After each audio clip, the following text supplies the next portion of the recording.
Maria Sharapova on growing up poor and learning to compete against spoiled brats. Five-time Grand Slam champion Maria Sharapova returns to competition this week at the US Open, her first major tournament since a doping suspension sidelined her for over a year. It's a subject she addresses right away in her upcoming memoir Unstoppable, My Life So Far, in which she admits a bottomless hole opened beneath my life, and I went. Along with that brutal honesty about her unexpected stumble, Sharapova details her early life as a Russian immigrant in Florida, sleeping on a pull-out sofa as her father struggled to make ends meet, and the unexpected money lessons she learned once she became a champion. You and your father arrived in the United States with just $700. What do you remember about that night? A lot of the book is about a father and this little girl under his wing. They arrive at the Miami airport in the middle of the night, and someone is supposed to pick them up, and they do not. My father has no idea how to contact them, he doesn't speak the language, doesn't know anyone in Miami. He happens to be saved in that moment by a couple sitting next to him on the plane. As I started my tennis development in Florida, we were constantly saved by strangers. A lot of my relationship with my father was based on trust because I was such a young girl. Were you scared? When I look back at that, I didn't know anything about money as a 7-year-old. The life my parents had in Russia was normal. We had a little apartment and we'd take public transportation. We had breakfast, lunch and dinner. By no means did we feel that we were struggling. But when we landed in Miami with just a tennis dream, $700 was clearly not enough. I didn't have the knowledge of that or the understanding of that. It only became clear as I grew older to understand how important financial support is to a tennis career. It's a big investment. It's a time investment. It requires so many different directions that you can take.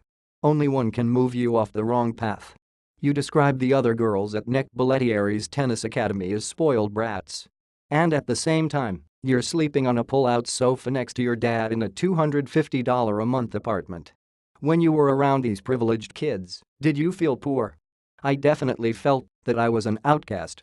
I felt like I was on a different mission. I wanted to beat them all. That was my mission. Not that I looked down on them or they looked down on me. It felt like it was an understanding that was never spoken about. At one point at Bollettieri's academy, they made you hit in front of investors. That was when I first realized that tennis was more than just a sport, it's a business. I would be the girl that would be playing in front of all them, and that was a center court for me. I liked that feeling. I liked that Bollettieri put me in that position, that he believed in me that much. There's a lot that comes with it. You don't want to let anyone down. There's a lot of pressure.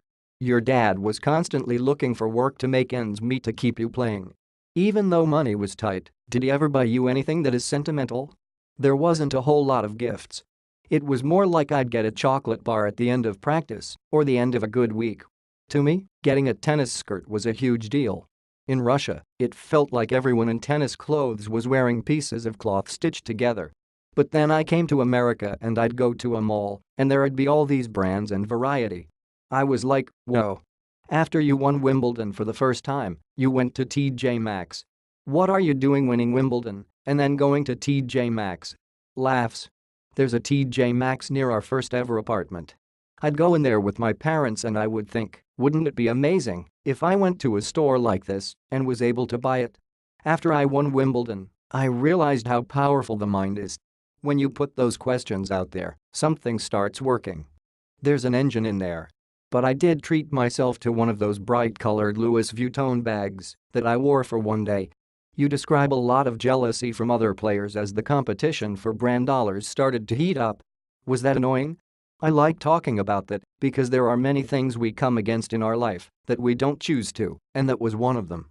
A lot of people began competing for more than just victories when they were facing me.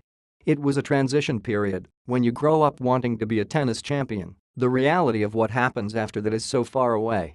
All of a sudden, everyone around you wants so much more than a tennis victory. It really grows a shield. I think it's part of the reason why I became so laser-focused. I needed to protect myself from that. That didn't come by choice.